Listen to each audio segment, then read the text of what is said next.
Steve Harvey froze solid. When teacher Sarah revealed the incredible sacrifice she made for her student, the entire studio fell into stunned silence and 300 people broke down in tears.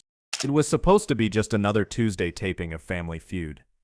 Sarah Mitchell, a 32-year-old elementary school teacher from Phoenix, Arizona, stood at the podium with her family, ready to play for She looked like any other contestant. Nervous smile, hands slightly shaking, hoping to win enough money to help with bills. But what Steve Harvey was about to discover would change everything he thought he knew about sacrifice, dedication, and what it truly means to be a teacher. The game started normally. Sarah's family was doing well, laughing at Steve's jokes, playing with the enthusiasm that made Family Feud America's favorite game show. But Steve noticed something different about Sarah. While her family celebrated each answer, she seemed distant, almost sad. Her smiles felt forced. Her laughter came a beat too late. Steve Harvey had hosted over 3,000 episodes, and he could read people like an open book. During a commercial break, Steve walked over to Sarah's podium.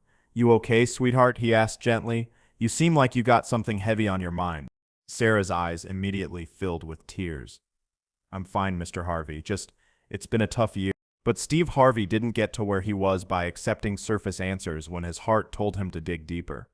But what Steve discovered next would shatter every assumption about what teachers really sacrifice for their students. When the cameras rolled again, Steve made an unusual decision.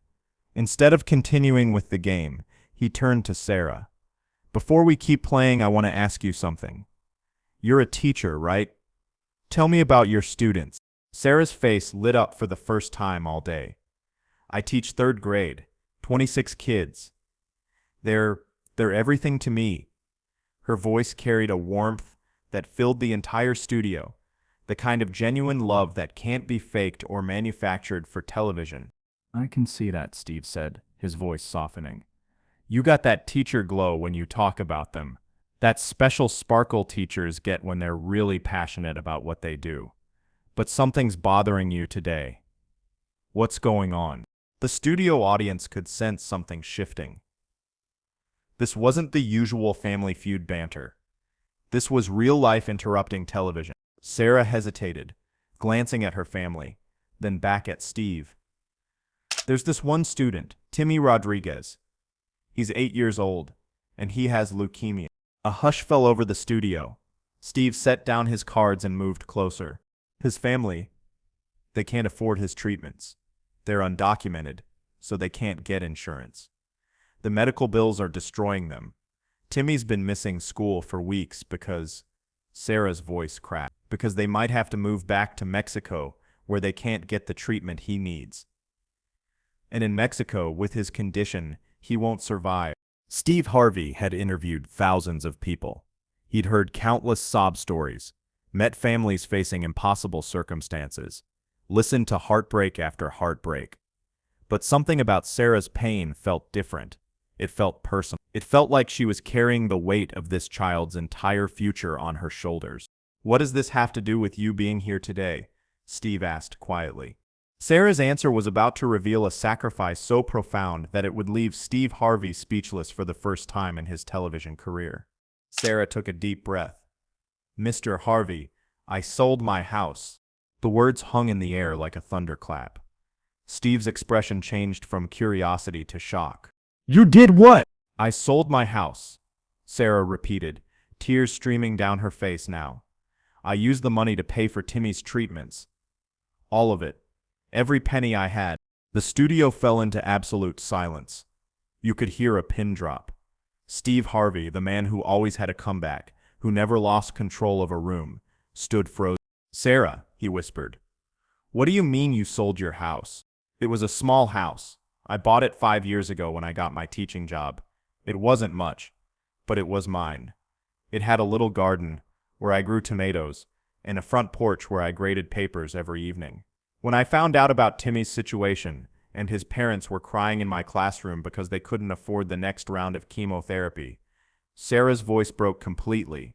"I couldn't just stand by and watch him die. I couldn't sleep in my comfortable bed knowing that little boy might not see his 9th birthday." Steve had to sit down on the edge of the podium. In 30 years of television, Nothing had hit him this hard. So you're telling me, Steve said slowly, that you sold your home to pay for a student's cancer treatment? Yes, sir. Where are you living now? Sarah wiped her eyes with the back of her hand. I'm staying with different friends, sometimes in my car. It's okay, teachers are creative. We figure things out. But Sarah wasn't finished. What she said next would prove that her sacrifice was even more extraordinary than anyone could imagine. Steve stood up, his voice rising. Wait a minute, hold up. You're telling me you sold your house, you're homeless, and you came on this game show to try to win money? Not for me, Sarah said quickly. Timmy needs more treatments. The money I got from selling my house covered the first round of chemotherapy and some of the initial procedures, but childhood leukemia. It's expensive. Really expensive. Each round of treatment costs tens of thousands. If I could win today, even a few $1,000s, it might help with the next round.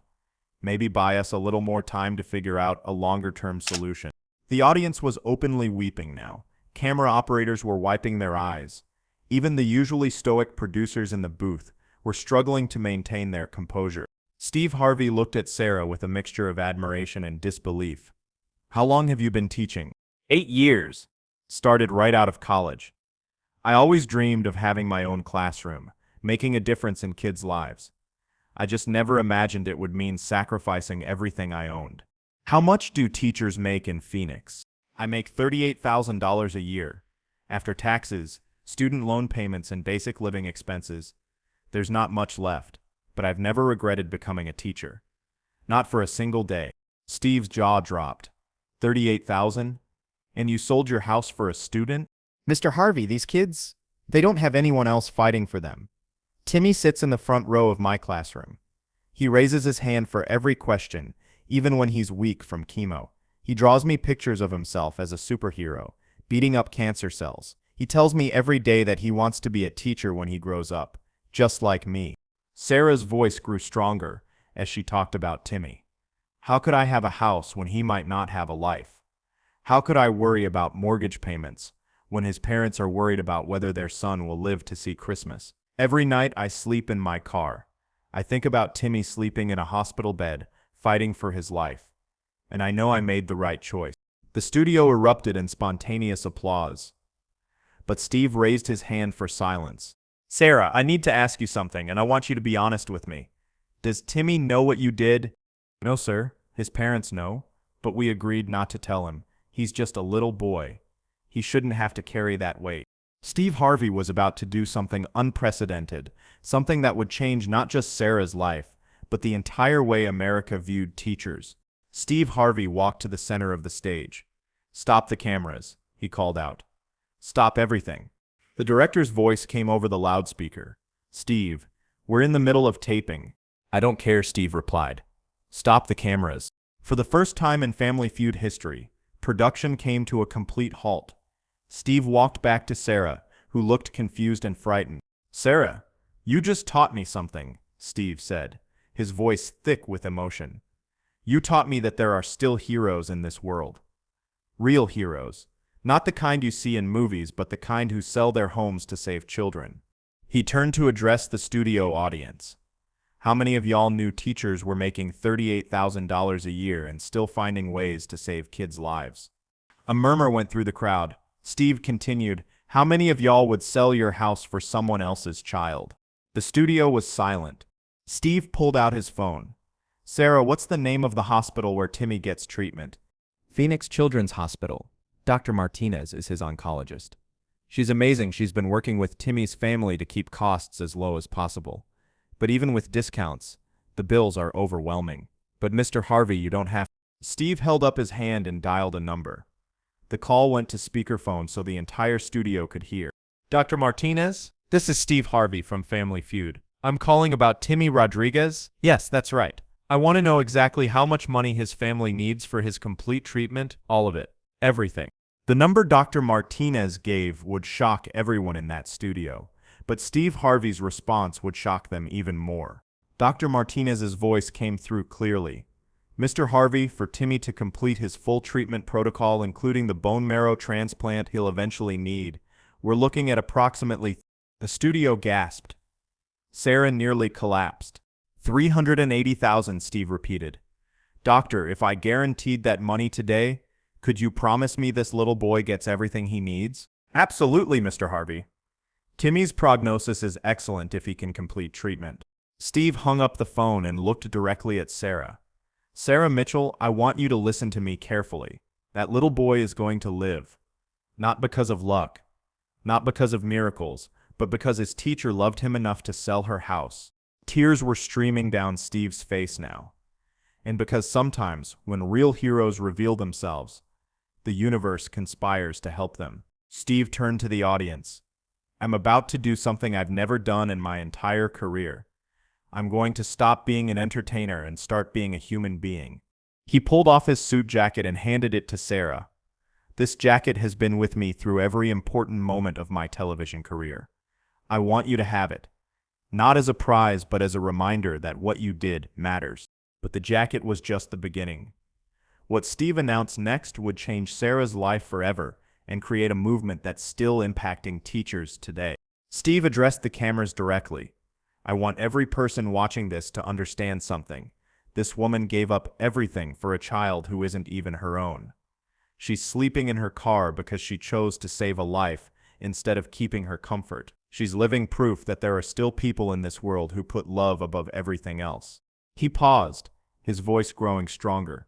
That ends today. Right here, right now. Steve looked at Sarah. I'm personally paying for Timmy's entire treatment. All $380,000. But that's not enough. You sacrificed your home for him. Now I'm giving you a new one. The studio erupted. Sarah fell to her knees, sobbing. I'm buying you a house, Sarah. A real house. In a good neighborhood. Close to your school, so you never have to drive far to reach kids who need you. Steve wasn't finished.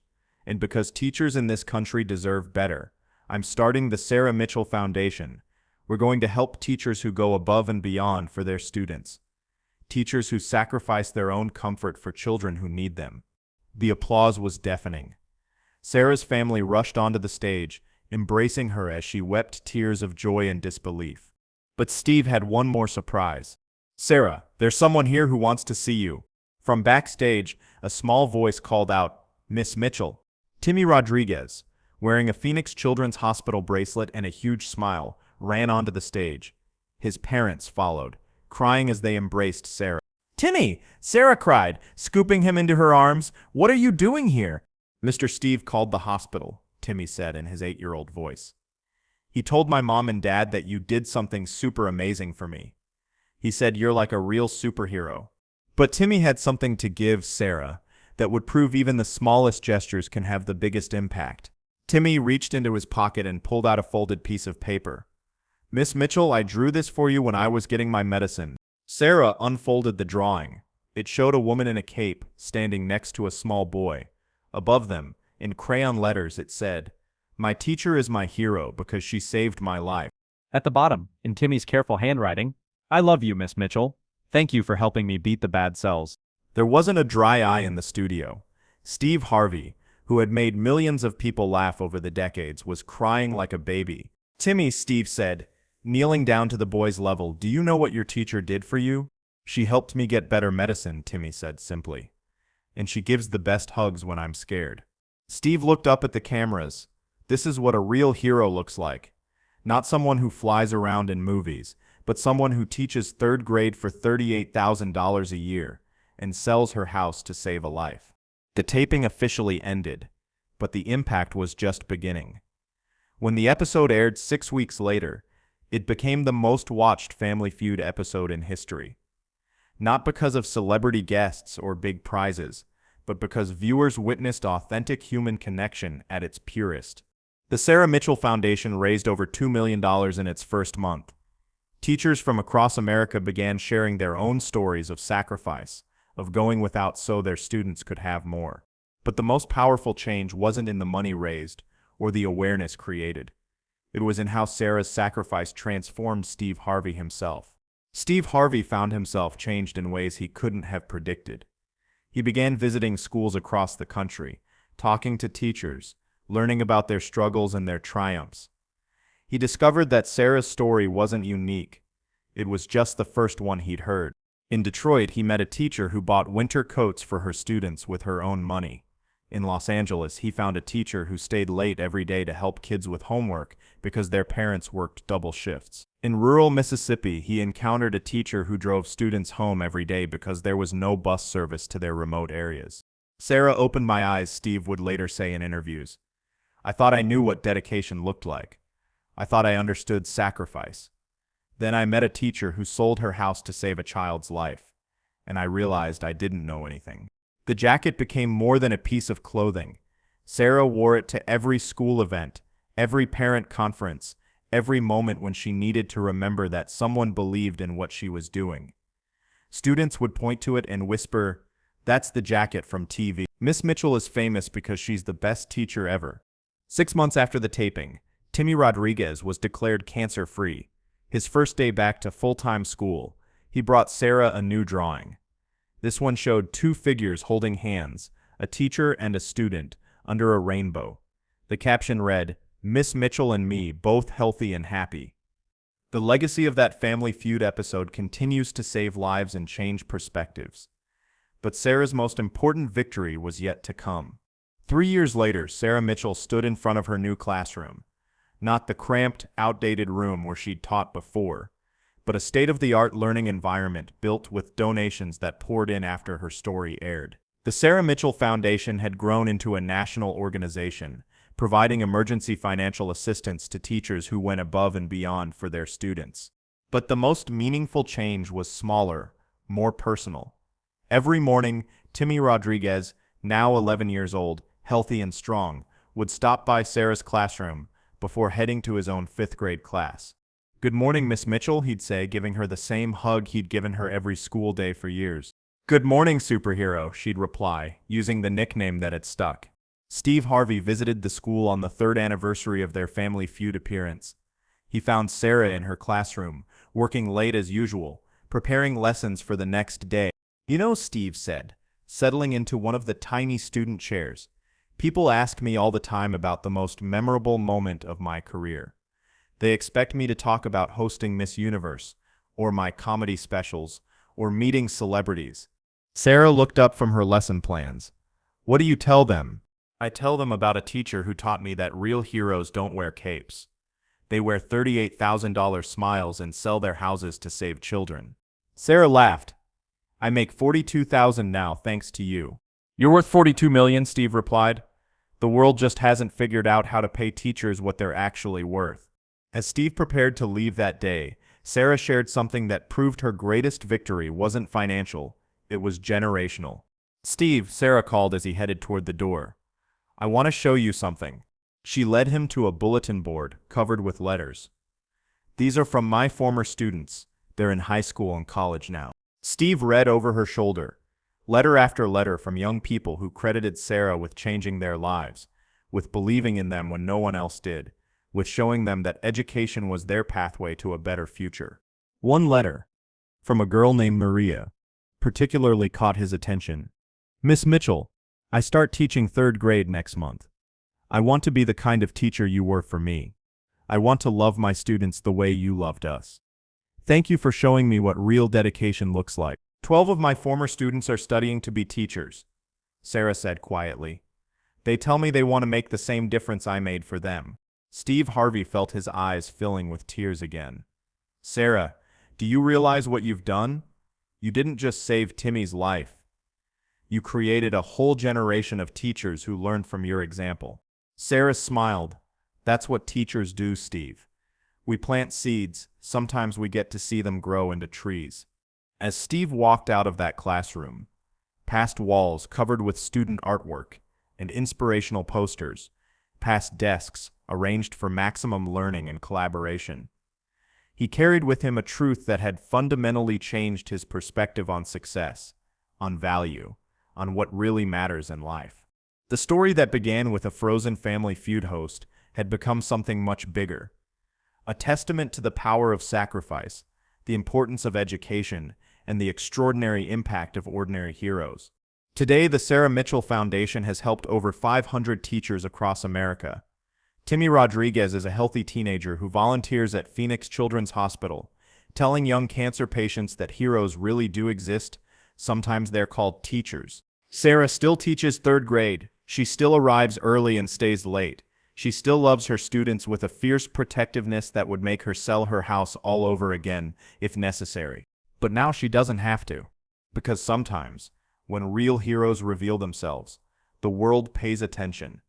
Sometimes, when someone sacrifices everything for love, that love multiplies and comes back tenfold. And sometimes a game show host named Steve Harvey gets to witness the most beautiful truth of all, that the greatest power in the world isn't fame or fortune or influence. It's a teacher who loves her students enough to give them everything, even when everything is all she has. The cameras stopped rolling that day, but the story never ended. It lives on in every classroom where a teacher goes the extra mile, in every hospital where a child gets treatment they couldn't otherwise afford, in every moment when someone chooses to sacrifice their comfort for another's need. That's the real legacy of Sarah Mitchell. Not that she sold her house, but that she proved love is still the most powerful force in the universe. And Steve Harvey? He learned that sometimes the most important thing you can do is stop being an entertainer and start being human. Because in the end, that's when real magic happens.